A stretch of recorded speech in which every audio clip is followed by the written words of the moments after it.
Muchas, Gustavo. ¿Gustavo? ¿Ya? Listo, ok. Ahorita sí. Don Héctor, ¿estamos listos? Perfecto. Bueno, muy buenas tardes. Oiga, qué playa de... esto es todo un coro celestial.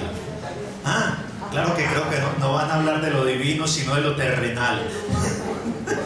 Así que bienvenidos a ustedes también por venir, no el fondo de pensiones, separadita la palabra, ¿sí?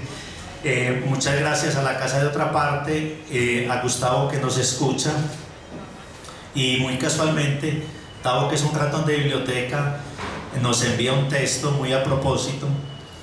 Acuérdese que estamos, el grupo Sofos, cómo entender a la humanidad del siglo XXI, sus preguntas, sus desafíos. Y hoy es nuestra cuarta conferencia del año en este ciclo y tenemos los desafíos de la ética. Entonces, aquí hay una gran cantidad de personajes, unos presentes y otros ausentes, que ya don Antonio Puerta nos dirá más en detalle. Entonces, como tenemos varias personas en la mesa, invitados muy amablemente por el padre o la madre Gabriel, yo ya ni sé cómo es. ¿Cómo? A ver. Entonces, Antonio nos hará las respectivas currículum vitae, que sean de 2 palabras, no de 2 frases, no de 2 párrafos cada uno, porque hay mucho para hablar. Entonces quisiera leer este párrafo que nos mandó Gustavo, el director de Otra Parte, muy a propósito, escrito por el maestro El Brujo. Dice: todo el ambiente influye en la conducta humana. Así, el que habita en jardín revela en su actividad la influencia de este. Lo mismo nos induce el acto de mirar un calvario, una roca, un cadáver. Todo contacto, ya sea visual, auditivo, olfativo o táctil, induce al animal. Todo nos contamina o nos embellece.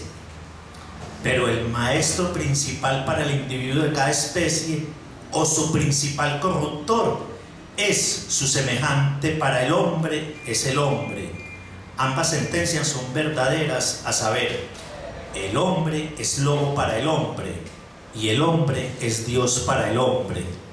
Entonces, aquí del maestro Fernando González, para nosotros con Sofos es un placer entonces estar con ustedes. Le doy la palabra entonces al padre o a Antonio. Y por favor apagar el celular. Ustedes y los que nos escuchan en la web también lo apagan, por favor. Bueno, muy buenas tardes. Gracias por haber aceptado esta invitación a este conversatorio del día de hoy sobre la ética. El mecanismo es muy sencillo y hemos acordado de que sea muy flexible, muy agradable el ambiente, muy informal, sin ningún protocolo. El padre Gabriel va a hacer una introducción, luego vamos a tener los invitados que van a tratar la ética desde la perspectiva de la religión, de la educación, de la ecología, de la paz, etcétera, que luego entonces tendremos algunos presenciales que pudieron venir hoy a acompañarnos y otras personas que nos enviaron el texto y lo vamos a leer. Entonces ese es el mecanismo. Vamos a tener un presencial, luego leemos uno de los textos y al final, después de hacer las presentaciones, tenemos la participación de ustedes, un conversatorio y al final las palabras del padre Gabriel a manera de conclusión. Ese es entonces el mecanismo. Ya le pedimos al padre Gabriel que nos haga la introducción. Gracias, madre Antonio. Todo el que me diga padre, yo le digo madre. Me gusta. Jesús dijo: a nadie llamen padre sobre la tierra, uno solo es el Padre. Ustedes todas y todos son hermanos. Y yo le vengo trabajando a la destitulación en las relaciones, a la desmonseñorización, a la descardenalización, a todo lo que significa a los distancia. Vean, antes de empezar, ¿por qué se planteó esto así? Porque sin hacer yo de víctima, yo no creí que pudiera venir, porque no todos los médicos son de la calidad del que tenemos aquí, Carlos Pineda, que es 1A como ortopedista, pero el médico me puso la 20 operación, fue un marcapasos, y yo iba muy feliz cuando de pronto el marcapasos falló. Se despegaron los cables. Se despegaron.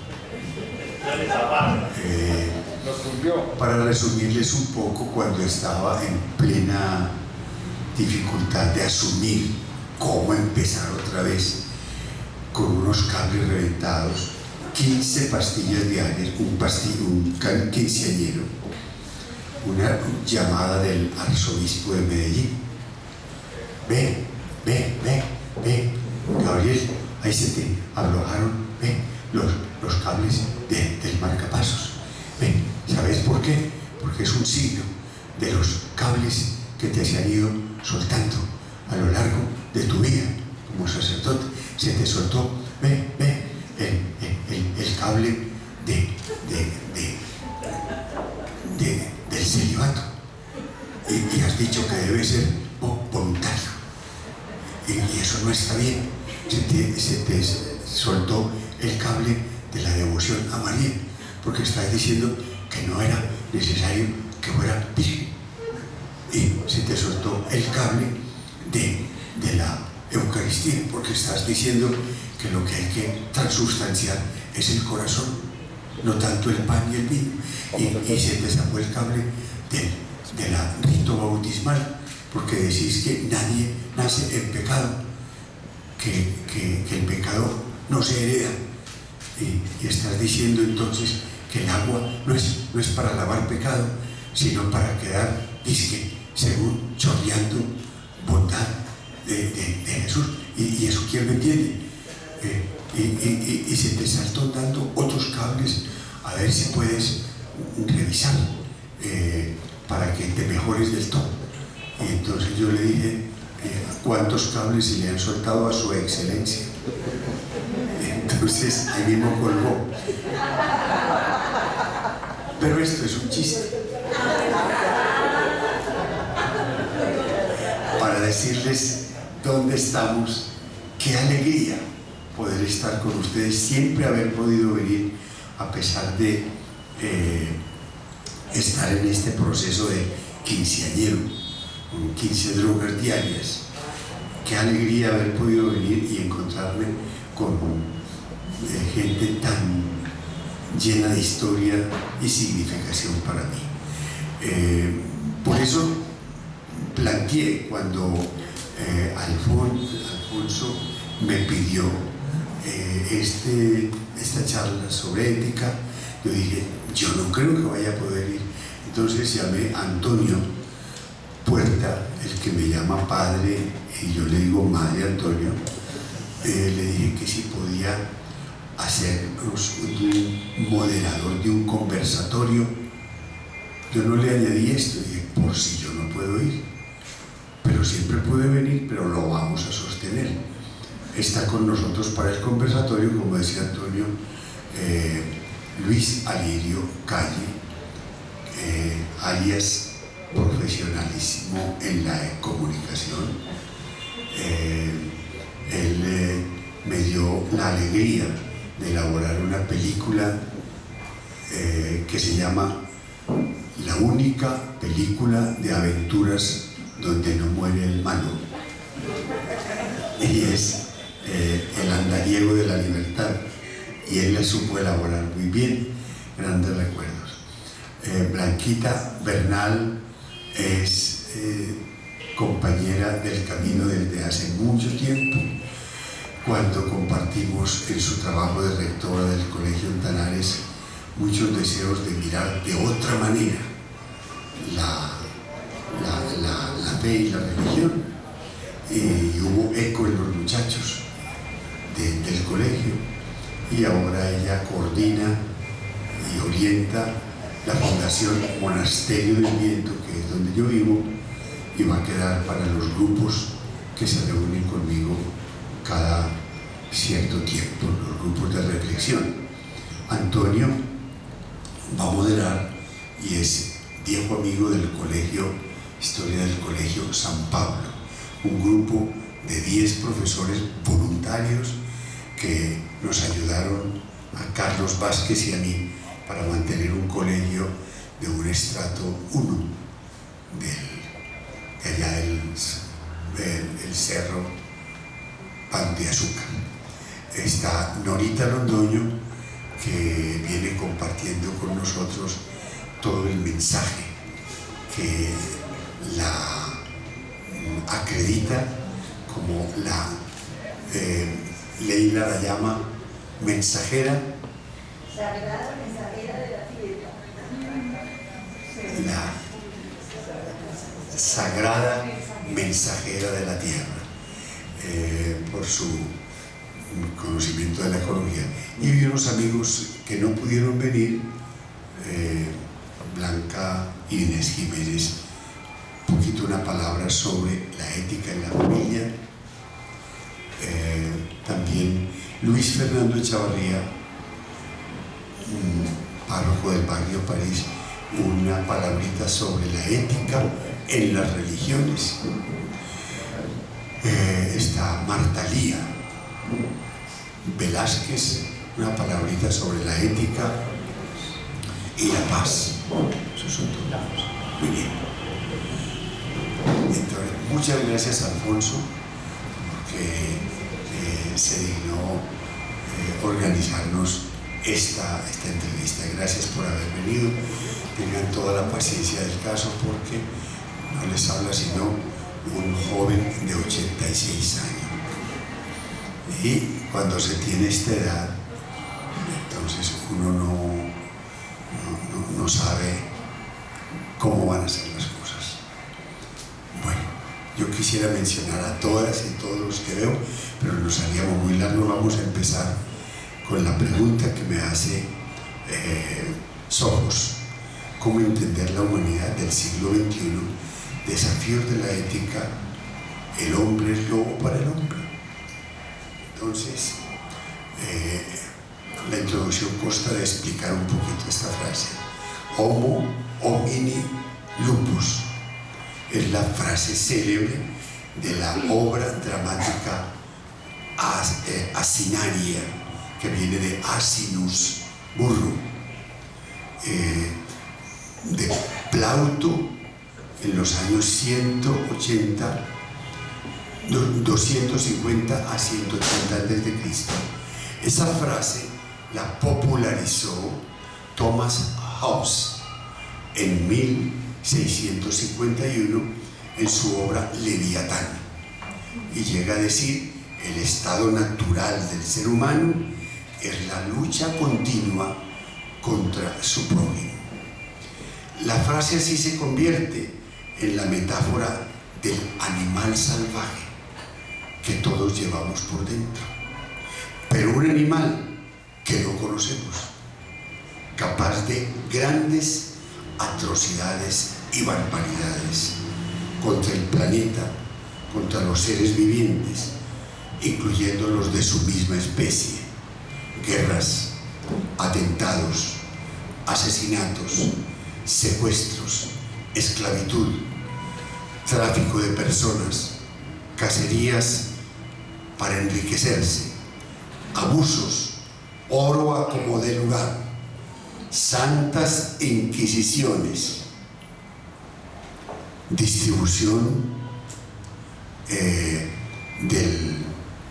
destrucción del entorno, acciones violentas y crueles. Así, entonces, el ser humano se llega a convertir en en un gran depredador, en el gran depredador del ser humano y de toda la creación, depredador del planeta, o sea, un ser antiético, si entendemos por ética el arte de vivir bien. Y yo, hablando con Norita, que es mi directora espiritual ecológica, he propuesto que cambiemos la frase, si no les molesta, el hombre es lobo para el hombre, la cambiemos por otra. ¿Por qué? Porque el lobo lo que hace es matar a su víctima, comerla y llevarla a la manada, no más. Otra afirmación quisiera yo que tuviera lugar hoy. El ser humano muchas veces ha llegado a ser un monstruo destructor, no solo de su propia especie, sino de todas las especies y en general de la naturaleza. Cada día mueren 200 especies en el actual que vivimos. El gran depredador de la vida. Habría que completarla o complementarla, esa frase anterior, con lo que sostiene Jean Rousseau cuando afirmamos que el ser humano es bueno por naturaleza. O sea, el ser humano nace bueno y libre, no como dice la Santa Iglesia Católica, que nace en pecado original heredado.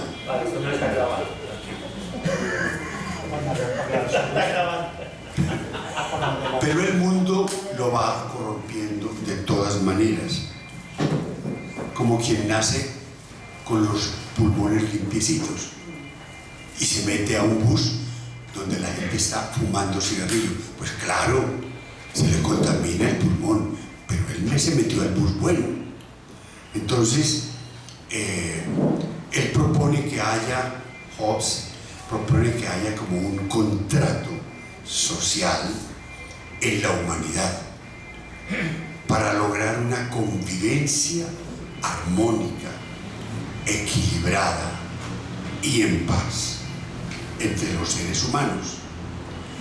Ese contrato social busca que haya una mayor armonía entre los seres humanos, y esta no se va a lograr sino a condición, y para eso está este grupo aquí y los que mandaron su participación, de poder llenar de ética todos los espacios, todos los aspectos de la vida, a fin de que la vida, no tú ni yo, la vida sea para siempre.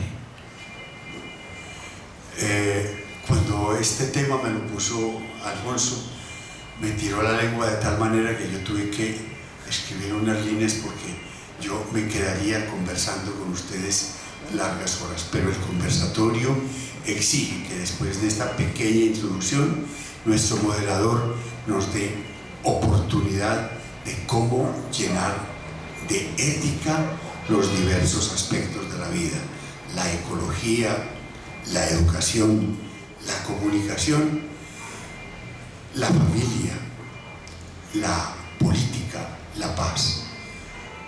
No alcanzamos a otros aspectos porque el tiempo es limitado. Adelante, señor moderador. Pidámosle entonces a Luis Alirio que nos lea su página sobre este tema que le asignó el padre Gabriel. O lo converse. Las dos cosas. Eso sí. Yo creo que no hay necesidad de que el moderador esté tomando el tiempo, sino que aquí somos muy responsables con el manejo del tiempo. Sabemos que es limitado, entonces, porque la idea es que la participación de ustedes sea muy importante en este conversatorio. ¿Quién puede avisar? Gracias, buenas tardes. Pues, pensando un poquito en lo que Gabriel ha dicho y en la propuesta pues, de esta conversación aquí, uno diría que el periodismo, o en general la comunicación, con todo lo que son los medios, que no son solo periodismo. Digamos, hoy en día los medios de comunicación contemplan muchas formas de comunicación. Mirado desde la ética, deberían existir precisamente para evitar que el hombre sea un lobo para el hombre. Aunque Gabriel dice, esa frase es injusta con el lobo. Gustavo, Y uno, bienvenido, el director de esta casa. Bienvenido. O sea que si no le escuchó. Ahí, Gustavo. entonces me parece a mí, yo soy periodista, comunicador, y francamente a veces me da pena decir que soy eso, pero yo ya no puedo esconderme de eso, ¿sí? Hace 40 años estoy en este oficio. Ya los médicos dicen que le da pena ser médico. Y he visto esa cosa así. Mire, cuando el padre, bueno, no me gusta que le digan padre, ¿no? Cuando Gabriel Díaz me pide que venga aquí a decir 2 palabras sobre periodismo y comunicación, me dice, bueno, no, pero la idea es que hablemos de qué le dice hoy la ética al periodismo. Yo pienso que la cosa es sencilla, ¿sí? La ética al periodismo le menciona 3 palabras simplemente. Así de sencillo, 3 palabras: independencia, respeto y responsabilidad. La ética es, digámoslo de esta manera, es la administración de la libertad. Pero esa libertad no existe sin su contracara, que es la responsabilidad. Mientras más libre soy, más responsable soy. Y esa responsabilidad existe fundamentalmente en función del otro. Como dijo el padre ahorita, ética es la búsqueda por vivir mejor. Una búsqueda eterna mientras uno vive por vivir mejor, pero ese vivir mejor no puede ignorar el derecho de los otros a hacer lo mismo. La ética es eso: buscar vivir mejor dejando que los otros también lo hagan. No creo que el periodismo le preste un buen servicio a ese sentido de la ética hoy en día. Mire, yo hablo en particular del periodismo que vemos en los grandes medios. Los grandes medios tienen suficiente dinero para hacer grandes cubrimientos y tener grandes audiencias. Y hablo de todos los medios, y pensando primero en los medios tradicionales, que son la prensa, la radio y la televisión. En todo el mundo hay unos medios enormes que tienen toda la audiencia y hay otros más pequeños que no la tienen. El llamado rating, ¿no? Y entre ellos, entre los medios, se da una competencia atroz por ese rating. Hace tiempo el periodismo forma parte de la gran industria del espectáculo. Miren, el periodismo y la comunicación en general tienen 4 funciones básicas: educar, primero informar, educar, orientar y entretener. yo siento que hoy el periodismo está acomodado en la última función, entretener, porque esa es la función que da rentabilidad, da rating, y ese entretenimiento se ha hecho sin importar muchas cosas, sin importar los contenidos y los efectos de esos contenidos, y eso nadie lo legisla, porque no hay como manera, o por lo menos eso nadie se... Porque, es decir, intentar legislar eso es poner ya el grito en el cielo sobre la libertad de información y la libertad de prensa y todo esto. Ustedes han visto eso. Miren, el periodismo se ocupa de los hechos,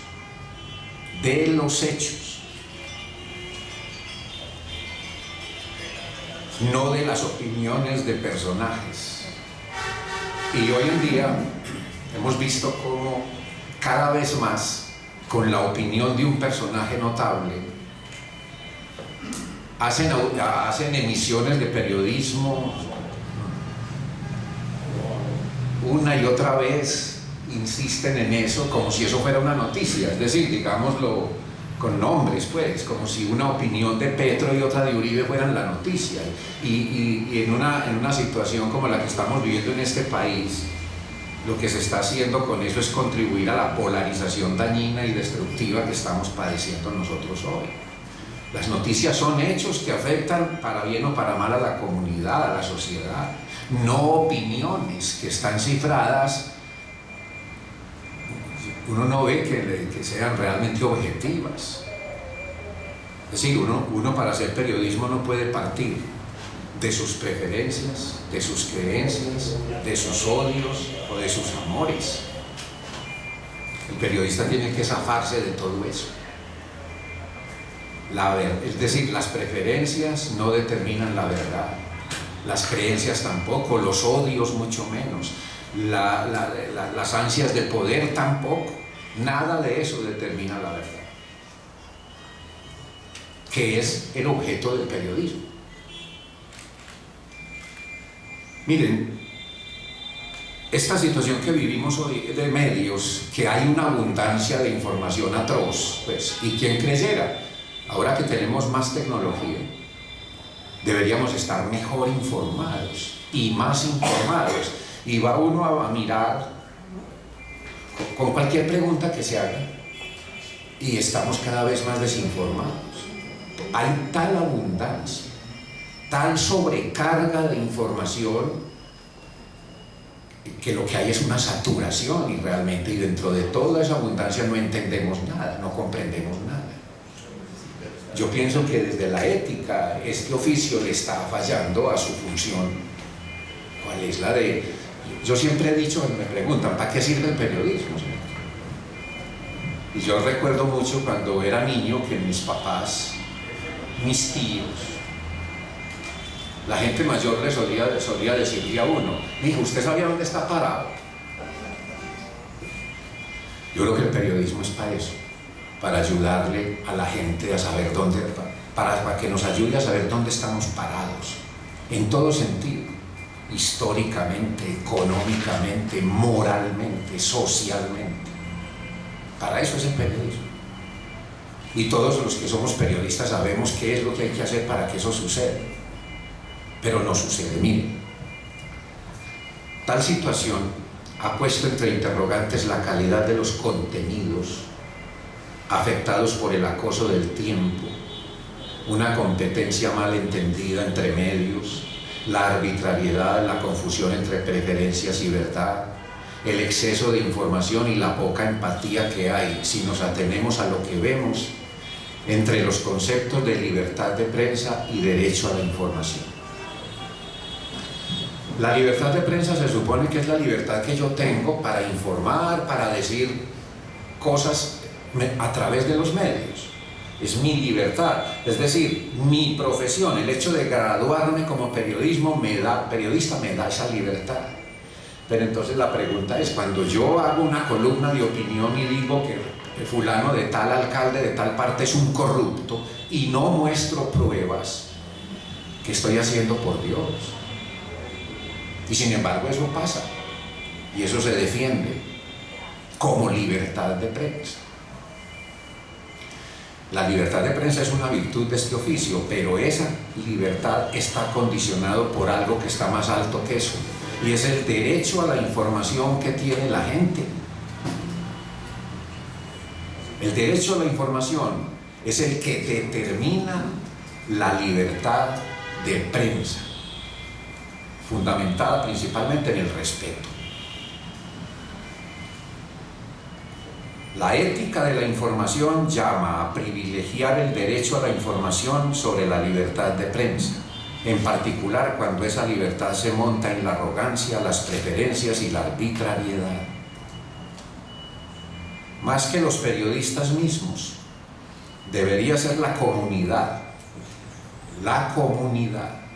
llámese local, regional, nacional, internacional, la que exija y defienda la libertad de prensa fundamentada en el servicio público, porque finalmente es ella, la comunidad, la beneficiada o la afectada por la información periodística. Pues la libertad de prensa ejercida por los periodistas tiene sentido en la medida que lo tiene el derecho a la información. La una no va sin el otro. Y es el derecho a la información, el que le marca el norte a la prensa libre. Y una prensa libre es independiente.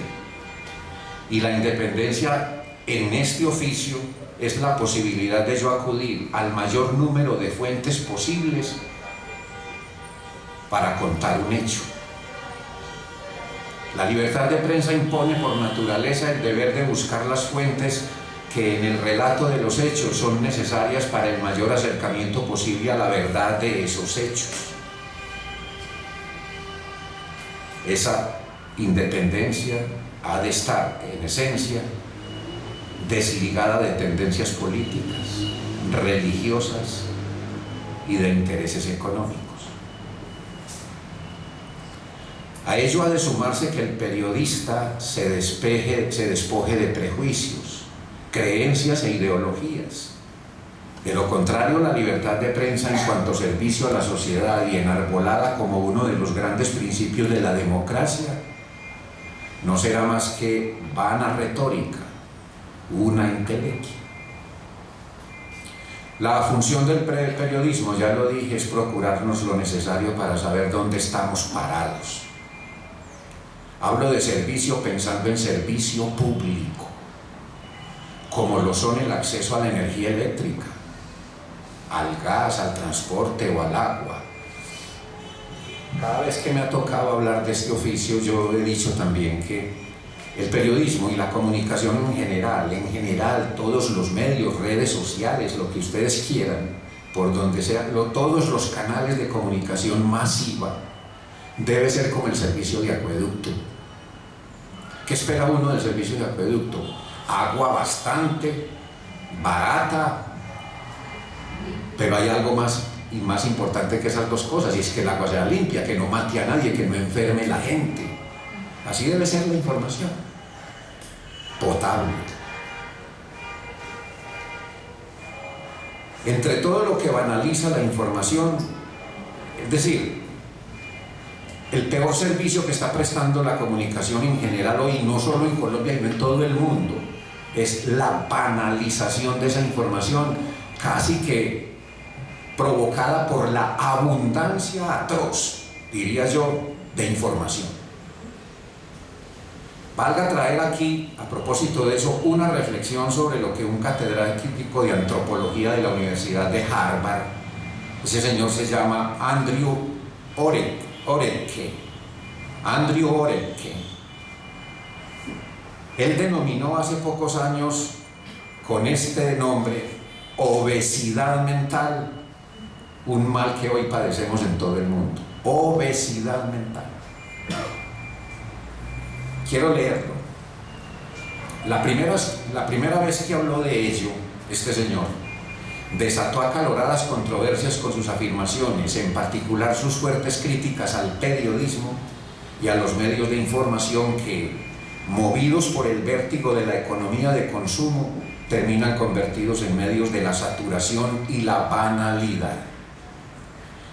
Andrew Oretke es el autor de un libro justamente con ese título, Obesidad Mental, en el que toma los casos de quienes se vuelven obesos porque abusan de comidas que engordan pero no alimentan, para explicar su concepto de obesidad mental. Dice que estamos sufriendo de ese mal por cuenta de noticieros, revistas, telenovelas, videos, dibujos animados, redes sociales con sobreabundancia de información y contenidos que se han convertido, según términos de este autor, en las hamburguesas del espíritu. Para este catedrático, todas estas comidas rápidas para la mente abundan a cuenta de periodistas, comentaristas, editores de información, argumentistas, publicistas y realizadores de cine. En un capítulo titulado El buitre, este profesor de Harvard advierte que los periodistas hoy abro comillas, se alimentan casi exclusivamente de cadáveres de reputaciones, de detritus informativo y de escándalos, de los restos mortales de las realizaciones humanas. Cierro comillas. Y agrega que la prensa dejó hace mucho tiempo de informar para solo seducir, agredir y manipular. Hace pensar en el Nobel Mario Vargas Llosa, que advierte sobre la banalización del arte y la literatura, el amarillismo de la prensa y la frivolidad de la política, y sobre una sociedad que, como escribió el uruguayo Eduardo Galeano, vive de la cultura del empaque. En esa cultura del empaque, abro comillas, dice Galeano, la ropa importa más que el cuerpo, el funeral más que el muerto y la misa más que Dios. Así que por cuenta de la abundancia de información, hoy somos la sociedad de la obesidad mental, causa sin duda de muchas enfermedades espirituales, como lo que podríamos llamar síndrome de la superficialidad, la banalidad, la especulación con la verdad. Con esto, más lo que comenté antes, piensa uno en algo que se le atribuye al polaco Ryszard Kapuściński, que es un periodista, él fue corresponsal de guerra casi toda la vida, polaco. Él es el que dice que para uno ser buen periodista tiene primero que ser buena persona. ¿Y qué es ser buena persona? Vivir de acuerdo con la ética, lo que el padre dijo que es la ética, Gabriel dijo que es la ética. Kapuściński decía que el periodismo no es una profesión sino un problema. Y yo agregaría que el periodismo hoy es un problema moral. Hoy el periodismo gira en torno del poder, en todo sentido. El poder de la guerra, el poder del dinero, el poder político, el poder administrativo. Las grandes casas periodísticas giran en torno de eso, ¿sí? Y eso es entendible, porque los dueños de los medios presionan a los directores para que el periodismo sea de una determinada manera, y los directores presionan a los reporteros. Yo he dicho por ahí, a veces pensando en que puede traerme consecuencias, pero es que es verdad, la libertad de información y la libertad de prensa no existen.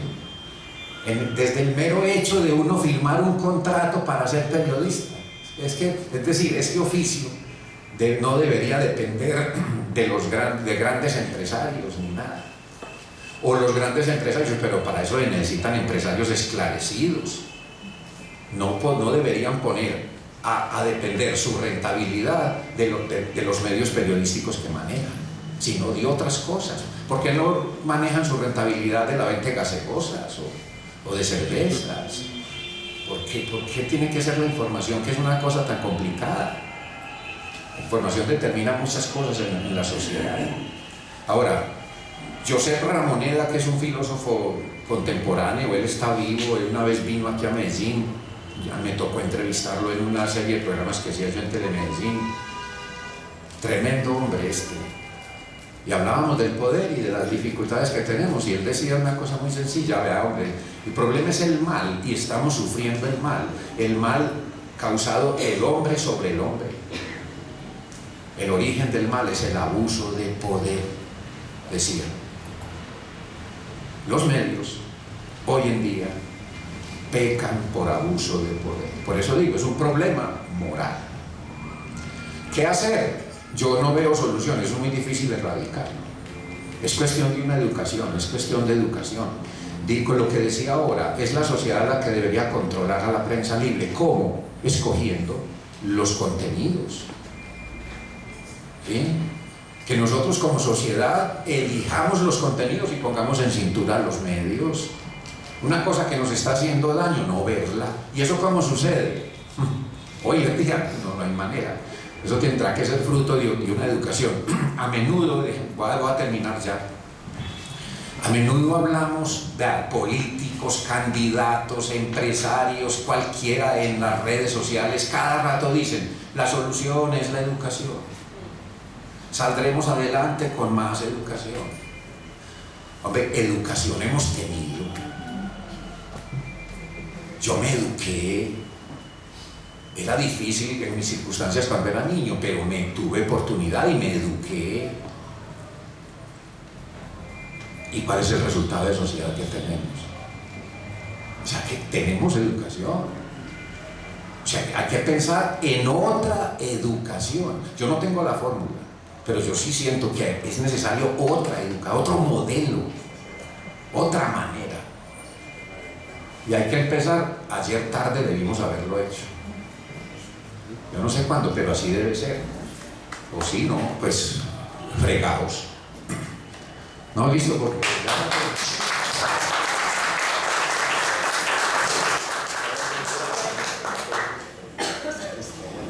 Excelente, Luis Alirio, la tarea, muchas gracias. Blanca, con esa introducción que Luis Alirio hace sobre la educación, escuchemos tu propuesta.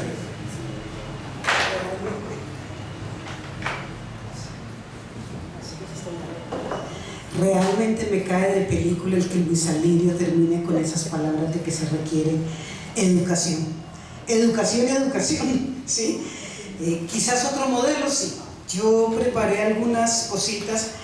Agradezco al padre Gabriel, al parce Gabriel. Aquí está presente un tío mío, un hermano de mi papá. Si mi papá me escuchara decirle al padre parce, me diría muy seriamente: él es mayor que usted en edad, dignidad y gobierno, respete. Pero bueno, poquito a poquito he aprendido a quitarle el padre y a decirle parce. Con la llegada de los colonos a América, nuestros ancestros perdieron su identidad. Los evangelizadores de la Iglesia Católica los obligaron a convertirse, a cambiar sus creencias ancestrales y la práctica de sus rituales a través de los cuales cultivaban su espiritualidad y sus relaciones comunitarias. Los colonos les expropiaron sus tierras y los esclavizaron al punto de exterminar poblaciones enteras. Desde esos tiempos, Colombia carece de identidad, y cuando un país carece de identidad, por razones obvias, su educación también. Y si bien es cierto que la identidad se construye desde la educación, esto suena a una contradicción muy grande, también es cierto que son unos acuerdos mínimos, básicos de la nación que se quiere construir, la que hace posible que la educación aporte a esa construcción. Y es que en nuestro país no han existido políticas de Estado que definan tanto en el papel